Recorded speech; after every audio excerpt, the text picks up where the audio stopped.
बिस्मिल्लाहिर्रहमानिर्रहीम। प्यारे बच्चों, आज हम चैप्टर नंबर 3 का दूसरा लेक्चर आर्टिकल 3.2 पढ़ने जा रहे हैं। 3.2 जो है वो वेलोसिटी है।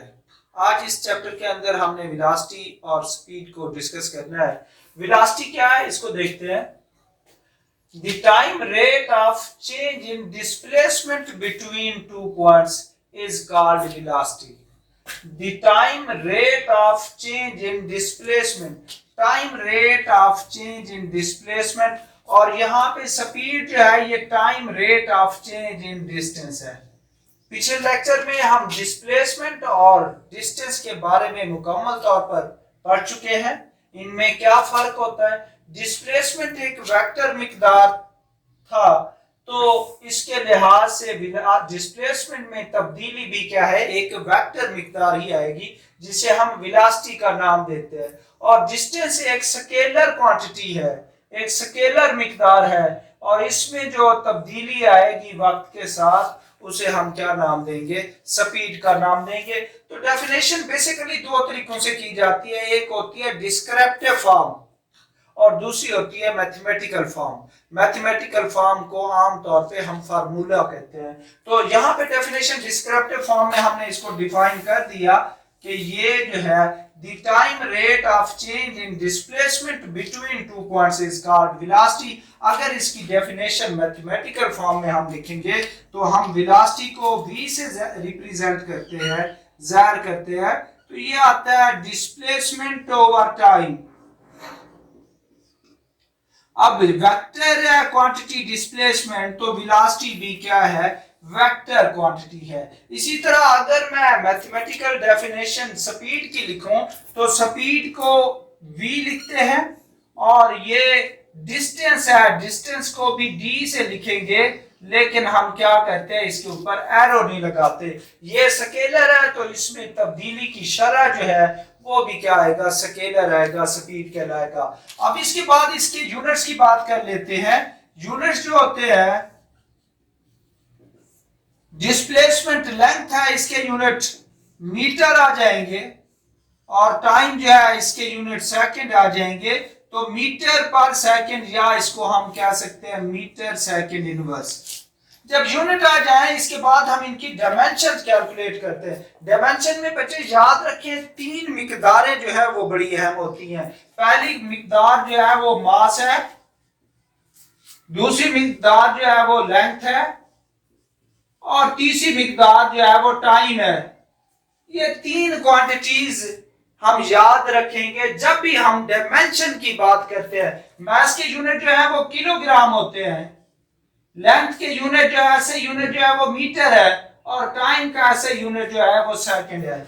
जहां पे यूनिट्स के अंदर हमारे पास किलोग्राम आ जाएगा, इसकी डायमेंशन बनाते वक्त हम किलोग्राम की जगह पे, चूंकि ये मास का यूनिट है, कैपिटल M लगा देंगे।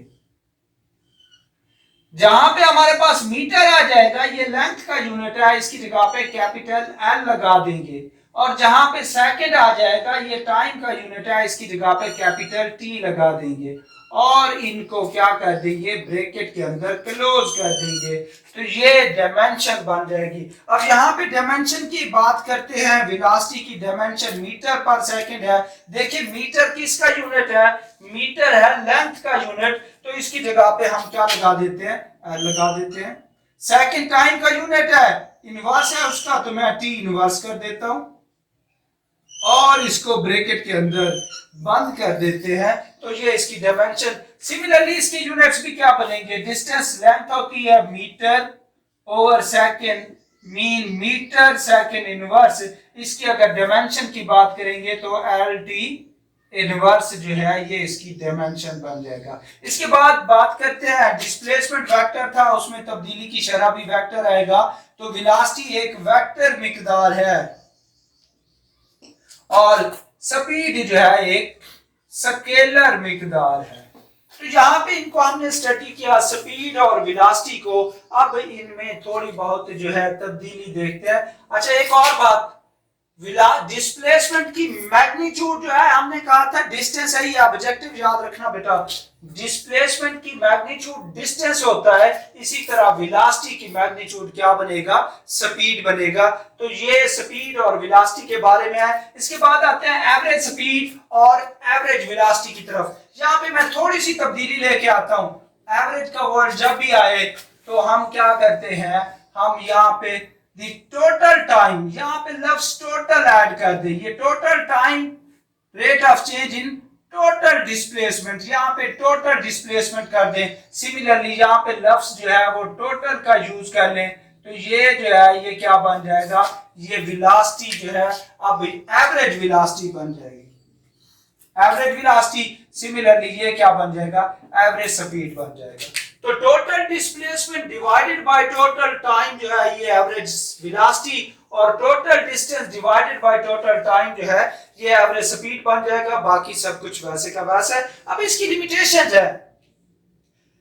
एवरेज वेलोसिटी असल में या एवरेज स्पीड जो है असल में हमें नहीं बताती कि दो पॉइंट्स के दरमियान जो बॉडी मूव कर रही थी।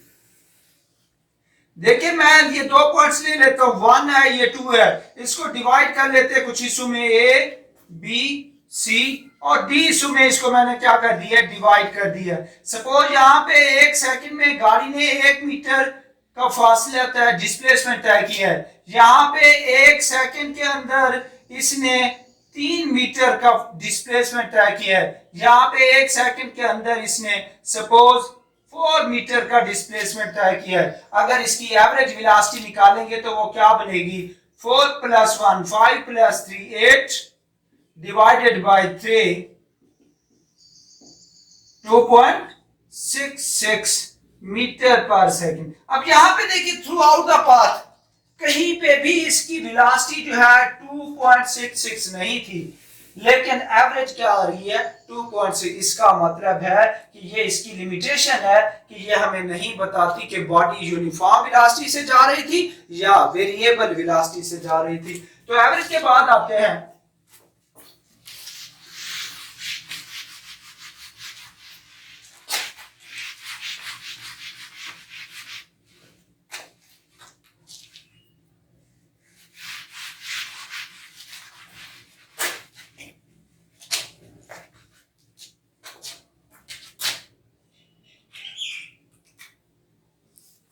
यहां पे मैं लफ्ज यूज कर रहा हूं यूनिफॉर्म, यहां पे भी वर्ड यूज कर रहा हूं यूनिफॉर्म। यूनिफॉर्म बेसिकली असल में सेम जैसा है, जैसा कि हम बच्चों को कहते हैं कि सब बच्चों को स्कूल में कहा जाता है यूनिफॉर्म में आए, तो इसका मतलब है एक ही ड्रेस पहन के आए। अब यहां पे सेम से मुराद क्या है, यहां पे इसको देखते हैं, if a body covers equal displacement in equal interval of time,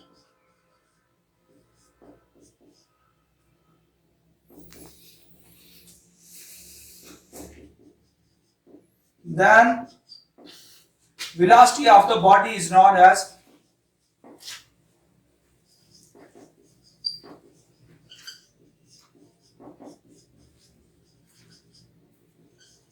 uniform velocity.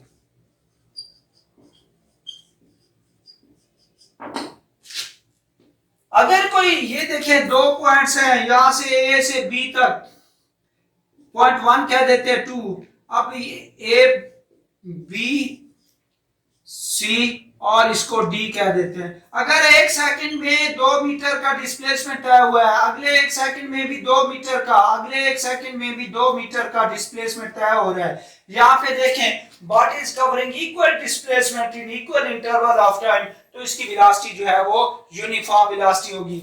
जी तो बेटा आप बात करते हैं यूनिफॉर्म स्पीड क्या है। अगर कोई बॉडी वक्त के बराबर वक्फों में बराबर फासला तय कर रही है तो उसकी स्पीड को हम क्या नाम देंगे, यूनिफॉर्म स्पीड का नाम देंगे। यहाँ पे देखें बॉडी 1 सेकंड के अंदर इसने 2 मीटर का फासला तय किया, फिर अगले 1 सेकंड में 2 मीटर का, फिर अगले 1 सेकंड में 2 मीटर का। अब यहाँ पे डायरेक्शन कोई स्पेसिफिक नहीं है, यहाँ पे डायरेक्शन स्पेसिफिक थी, तो इसीलिए हम कहते हैं body is moving with uniform speed. अब अगर वेरिएबल की बात होगी तो यहाँ पे इक्वल नॉट इक्वल लगा दें, not equal displacement in equal interval of time.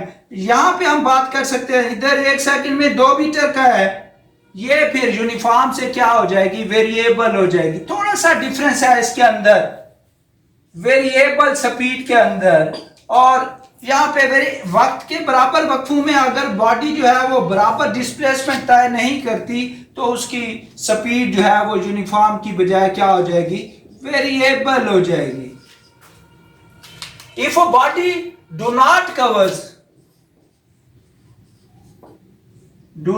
covers equal displacement in equal interval of time, then the body is said to be in variable velocity। यहाँ पे देखिए 1 सेकंड में 2 मीटर का displacement तय किया, अगले 1 सेकंड में 3 मीटर का, अगले 1 सेकंड में, तो वक्त के बराबर में वक्फों में तय करदा फासला डिस्प्लेसमेंट जो है वो बराबर नहीं है, तो उसकी स्पीड को हम वेलोसिटी को कहते हैं कि वो नॉन यूनिफॉर्म वेलोसिटी या दूसरे अल्फाज में वेरिएबल वेलोसिटी है। इसी तरह इसको अगर हम वेरिएबल वेलोसिटी की बात करते हैं तो 2 है, अगले 1 सेकंड में 3 मीटर है, अगले 1 सेकंड में वो 1 मीटर डिस्टेंस तय कर रही है, तो हम कहते हैं इसकी स्पीड जो है वो क्या है, नॉन यूनिफॉर्म स्पीड कहलाती है।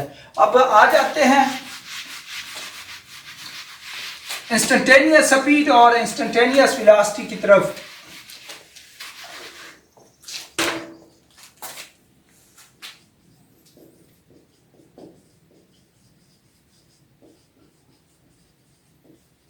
इंस्टेंटेनियस स्पेसिफिक किसी खास लम्हे के लिए लिया गया है। अब लम्हे से मुराद क्या है, अगर 2 पॉइंट्स के दरमियान, ये देखें 2 पॉइंट्स है हमारे पास, एक 1 है पॉइंट ए है, दूसरा बी है, ये इसका पोजीशन वेक्टर R1 कह देते हैं, ये बी का पोजीशन वेक्टर जो है वो R2 कह देते हैं। अब 2 पॉइंट्स के दरमियान ये डिस्प्लेसमेंट इतना शॉर्ट हो, यानी del t approaches to zero. Approaches to zero का मतलब है limit del t approaches to zero, या दूसरे अल्फाज में आप कह सकते हैं कि डेल टी हो क्या, डेल टी इसके बराबर है, डेल टी होता है T2 माइनस T1। ये इंटरवल इतना शॉर्ट है कि T2 is approximately equal to T1, तब हो सकता है डेल टी अप्रोच करेगा किसको, जीरो को। अब अगर ये इतने शॉर्ट हैं तो बी इतना क्लोज हो जाएगा इसके कि ये तकरीबन एक के करीब होगा कि 2 पॉइंट्स के दरमियान मूव करते हुए इसको टाइम जो है, इस टाइम डिफरेंस जो है वो अप्रॉक्सीमेटली इक्वल टू जीरो आएगा। इसे हम उसकी क्या बोलते हैं, इंस्टेंटेनियस वेलोसिटी बोलते हैं, या इसको डिफाइन करेंगे लिमिटिंग वैल्यू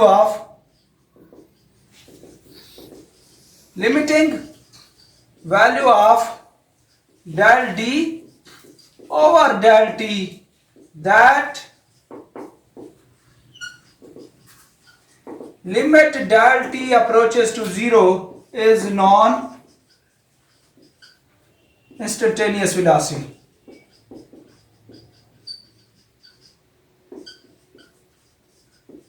तो कुछ भी नहीं करना, उसकी जो डेफिनेशन है इसमें हम del d over del t ये वेलोसिटी है, तो हम क्या करते हैं, यहां पे जस्ट ये इसका फार्मूला था, हम इसमें क्या कर देते हैं, लिमिट डेल टी अप्रोच किसको कर रहा हो, जीरो को। अगर डेल टी जीरो को अप्रोच कर रहा है तो उसकी वेलोसिटी जो है उसे हम क्या नाम देंगे, इंस्टेंटेनियस वेलोसिटी का नाम देंगे। और ये उस वक्त मुमकिन है जब बी पॉइंट अप्रॉक्सीमेटली क्या कर रहा हो, अप्रोच कर रहा हो ए को, तब ए से बी तक मूव करने के लिए टाइम डिफरेंस जो है वो किसके बराबर आ जाएगा, जीरो के बराबर। ये उस वक्त पॉसिबल है जब T1 और T2 जो है अप्रॉक्सीमेटली क्या हूं, इक्वल हूं, तब ये हो जाएगा, ये आ जाएगा। ओके बेटा, अल्लाह हाफिज। ये था हमारा आर्टिकल 3.2। इंशाल्लाह हाजिर होंगे 3.3 एक्सेलरेशन के साथ नेक्स्ट लेक्चर में।